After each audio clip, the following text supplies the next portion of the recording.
Today we're at Fenway Park in Boston, Massachusetts to see the Red Sox battle the White Sox, as I call it, the Dirty Laundry Series. And guess what?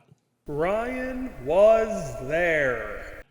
Where did we sit? We sat in hands down, the best seats I've ever sat in. We were the row right behind the Chicago White Sox dugout in the most historic ballpark of Fenway Park, watching the Red Sox take on the White Sox. Tyler O'Neill had a game. He hit, two over the Green Monster. Garrett Crochet, who now is a Boston Red Sox, pitched for the White Sox in that game.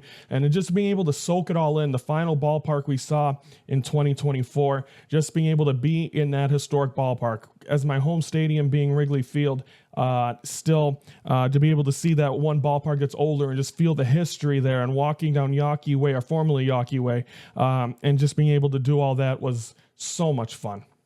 What did we eat? I like to do what the hometown likes to eat. I like to adapt to the city when I visit. So had clam chowder in a bread bowl, and it was delicious. It was right outside one of the bars right outside Fenway Park. It was very good. I had a sandwich as well, but to be able to have the clam chowder, and then once I got inside, you have to have a Fenway Frank. It's not on the grill, and I know Chicago folks are very picky about their hot dogs, but being able to have a Fenway Frank and just be able to enjoy the atmosphere of Fenway Park was fun. My favorite memory of Fenway Park is just being able to, and I think I said it earlier, just to be able to enjoy the history of that ballpark. Now, like I said, Wrigley's the second oldest, and to be able to go to the oldest ballpark, I've been waiting to get a chance to go. The history there, and just being able to be so close to the field, just being able to watch the White Sox players.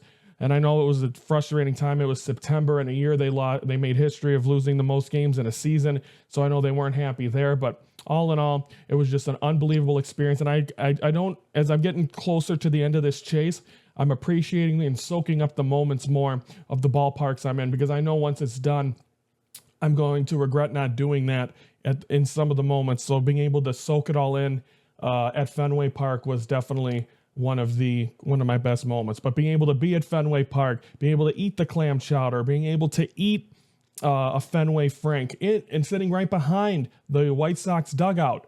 But guess what? I was in Boston, and Ryan was there.